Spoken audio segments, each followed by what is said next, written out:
Bienvenue dans votre émission Inspiration en action. Aujourd'hui, nous accueillons Wafa Zawi de Biliadi. Bonjour Wafa, et je suis très contente que tu nous accueilles dans ton atelier. Bonjour Safina, je suis aussi contente de vous accueillir dans mon petit atelier.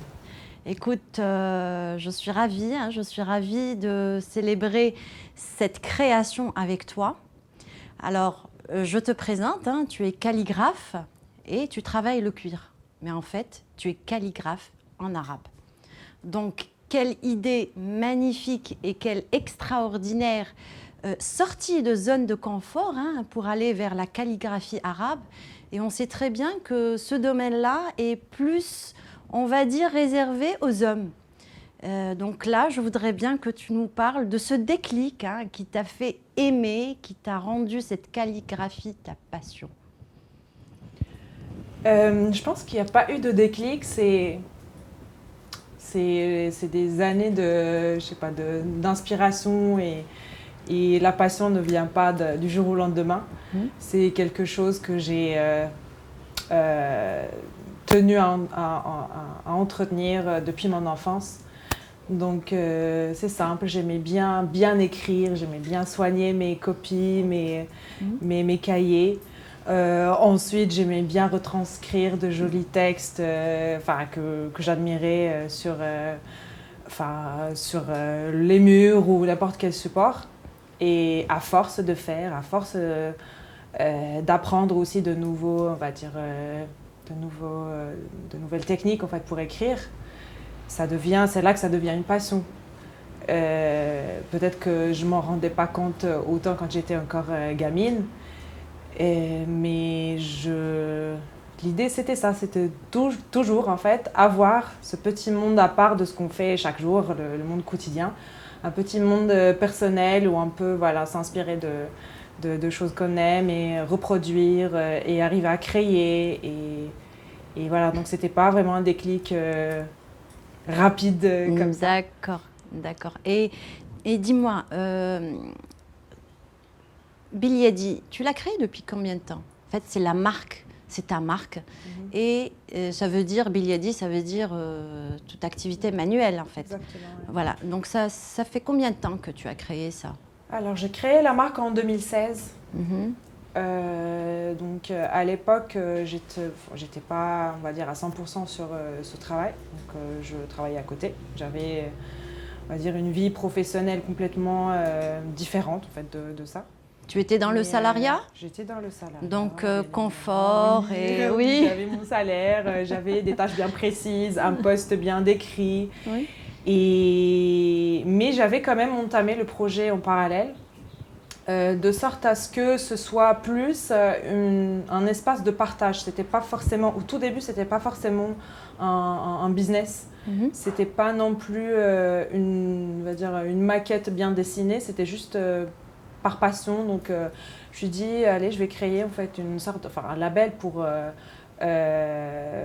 donner une sorte d'identité à ce que je fais, au message que je veux faire passer.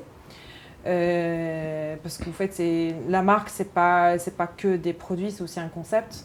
Donc donc j'avais commencé à prendre des commandes parce que les gens voulaient en fait un truc personnalisé.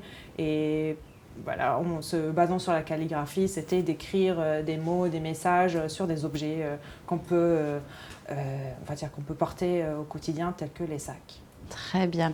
Ouais. Et là, on est dans ton atelier, il y a plein de sacs, plein de cuir. C'est l'odeur du cuir qui nous transporte là. Et dis-moi, l'apprentissage du travail du cuir, comment est-ce que tu fais cette démarche? Alors, il y a un avant-cuir, je dirais. Parce qu'avant, je travaillais sur le tissu seulement. Donc, j'avais une petite machine à coudre que j'ai achetée il y a quelques années. Et je faisais des tote bags, en fait, des sacs tout simples, des coupes vraiment faciles à faire. J'avais appris à coudre avec la machine grâce à ma mère qui le faisait depuis toujours à la maison. Et donc, c'est comme ça que ça a commencé. Et à force de vouloir faire des modèles un peu plus compliqués, donc ça demandait un peu à aller chercher, voir d'autres couturiers, comment ils font, je cherchais aussi de nouveaux outils. Et comme moi, j'adore le cuir, j'adore les accessoires en cuir, c'était un enchaînement très logique. Donc, un sac en tissu, si on peut l'avoir en cuir, c'est encore mieux. Et là, à ce moment, qui dit cuir, qui dit les artisans ici à la Médina. Donc, c'était vraiment, encore une fois, c'est un enchaînement très, on va dire, une suite d'étapes. Pas forcément prémédité, c'est à force de vouloir faire quelque chose qu'on se retrouve chez les bonnes personnes, heureusement. Donc voilà, donc j'ai été là où on travaille le cuir à la Médina, j'ai fait des rencontres, particulièrement une personne, il s'appelle Mohamed, donc c'est une personne très généreuse, donc j'allais le week-end passer genre la journée juste à le regarder. Le monsieur travaillait, il faisait son travail, il avait des commandes et moi je le regardais. Et des fois, je posais des questions. Lui-même, même sans poser des questions, il m'expliquait. Donc ça sert à ça. Pour coudre de cette manière, vaut mieux.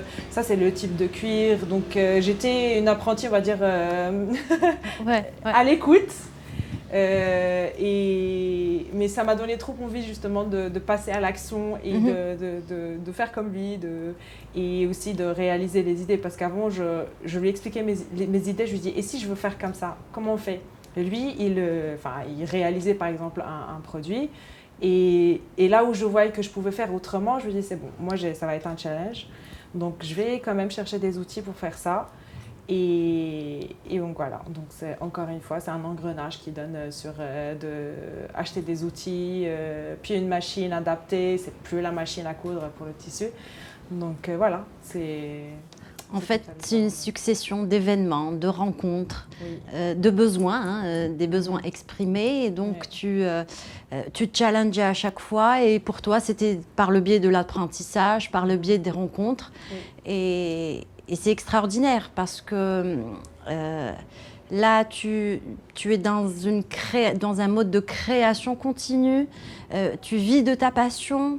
Et puis, j'aimerais tellement que voilà, ceux qui nous regardent s'inspirent, c'est-à-dire que tous les métiers et toutes les passions peuvent avoir leur, comment dirais-je, un monde en fait concret. Voilà, un monde concret. Wafa, dis-moi, quand tu as annoncé ton projet, ton aspiration pour aller t'investir dans la calligraphie arabe et puis dans le travail du cuir, dis-moi, ça a été quoi la réaction de ton entourage, de tes amis ? Je n'ai eu que d'encouragement, franchement. C'est quelque chose qui m'a beaucoup aidée, qui m'a beaucoup rassurée. Je pense qu'il y a des gens qui ont plus cru en ce projet plus que moi, en fait. Et avec ma famille, c'était aussi même un challenge pour eux, dans le sens où on est dans le cadre du salariat. Donc mes parents étaient enseignants, donc on a vécu dans un cadre sécurisant. Voilà. Et donc, ayant la première personne qui va franchir ce pas et sortir de ce cadre-là, ils étaient à fond, ils étaient d'accord. Un peu, bien sûr, avec des craintes. Est-ce que tu vas t'en sortir ? Est-ce que financièrement, tu vas tenir le coup ? Mais franchement, leur support, ça m'a beaucoup aidée. Jusqu'au jour d'aujourd'hui, il y a mes sœurs qui m'aident. D'ailleurs, ils ne m'encouragent pas seulement. Elles m'aident dans le contenu, par exemple, le texte, ce qu'on communique. Donc, elles sont toujours là. Ah, c'est génial. Ouais. Donc, c'est l'importance aussi d'être bien entouré et de communiquer aussi ses projets vers son entourage et avoir cette énergie un peu communicative qui nous permet d'avancer, en fait. Exactement. Et là, je vais te poser une question. Je vais te demander quel a été le premier objet que tu as réalisé, voilà, avec ta calligraphie, avec ton cuir. C'était quoi ? Du coup, je vais dire deux premiers objets. Un qui remonte vraiment à l'enfance, donc quand j'ai commencé à écrire de la calligraphie sur des supports hors du papier, en fait. Donc c'était un tableau et j'avais pris un morceau c'était même pas du cuir, c'était du simili-cuir que j'ai trouvé à la maison. Et je l'ai découpé, j'ai écrit dessus avec un feutre qui ne collait même pas, donc j'ai essayé, mais ça a quand même donné un bon aperçu à la fin. Et je l'ai cadré, donc c'était ça mon premier, on va dire, objet créé et ce mélange-là. Mais le premier objet dans le, on va dire, dans le cadre de Billy Hadi, c'était un tote bag en tissu que j'ai cousu moi-même à la maison. Et c'était une commande de ma sœur. Donc ma sœur elle me dit, est-ce que tu peux m'écrire ça s'il te plaît je peux le prendre, je peux sortir avec. Je lui dis oui, ouais, on va faire ça. C'est super. C'est parti d'ailleurs de là. C'est ces premiers objets qui font en fait qui ont fait lancer l'aventure. C'est superbe, c'est superbe. Et là, dans ton atelier, tu as une espèce de tapis mural extraordinaire, calligraphié en arabe. Mais c'est quoi? C'est une poésie, c'est un texte de la chanson A'tanina ya Warani de Fayrouz. Et Fayrouz, c'est une personne, enfin c'est une chanteuse que j'ai écoutée toute ma vie. Donc depuis que j'ai appris ce que c'est la musique et ce que c'est aussi le texte en arabe et la poésie. Et la première fois où j'ai pris en fait l'espace, j'ai vu le mur et je lui ai dit non, il faut absolument une toile qui habille ce mur-là et qui reflète un peu l'esprit de l'espace. Et il faut absolument qu'il y ait un texte qui m'inspire. Donc le texte en soi, pour moi, ça veut dire qu'il ne faut pas se contenter de ce qu'on a matériellement parlant. C'est-à-dire on peut avoir plein de choses, mais quand on n'est pas inspiré, quand on ne va pas au-delà de ce qu'on a, on n'est pas riche, on ne peut pas être riche en fait, on ne peut pas être... on ne peut pas s'accomplir en fait. On ne peut pas être en fait tout simplement, c'est-à-dire qu'il faut toujours aller au-delà de ce qu'on a. Donc voilà, c'est l'histoire du texte. C'est extraordinaire ce que tu viens de me dire là. Et donc sur ça, je te demanderai ta phrase moteur, ta phrase ou ton mantra ou ta pensée qui fait que tu sois motivé, que tu avances. Ça serait quoi? Ça serait une phrase de Mahmoud Darwish, cette fois-ci. Oui. Et c'est Wabi amalun ya'ti wa yadhab, lakin lan uwaddi'ah. En gros, voilà, la vie est faite de haut et de bas. Oui, j'ai plein d'idées, j'ai plein de projets. C'est pas toujours réalisable, mais j'y tiens. C'est-à-dire, il y a des jours où c'est tellement compliqué, mais on se dit oui, c'est compliqué, il faut aller, quand même, il faut travailler dessus et aller jusqu'au bout. Voilà, en fait, il faut tracer son chemin. Exactement. Il faut pas s'arrêter à se dire oui, c'est compliqué. Tout à fait, tout à fait. Quel serait le conseil que tu pourrais donner à ceux qui nous regardent, qui veulent entreprendre, qui veulent faire une passion, qui veulent en fait appliquer ce que tu nous as dit, c'est toujours aller de plus en plus vers l'avant. Ça serait quoi? Quel conseil tu leur dirais? Ce serait peut-être plusieurs conseils, pas un seul. Ouais, vas-y. Je vais faire bref. Il y a une chose sur laquelle je veux bien parler, c'est le fait de dire que c'est un métier d'homme. Il n'y a pas de métier d'homme pour moi. Donc, il suffit de vouloir apprendre quelque chose, on l'apprend. C'est simple. Il faut décider d'abord. Donc, il ne faut pas laisser des stéréotypes du genre cadrer nos envies et notre volonté.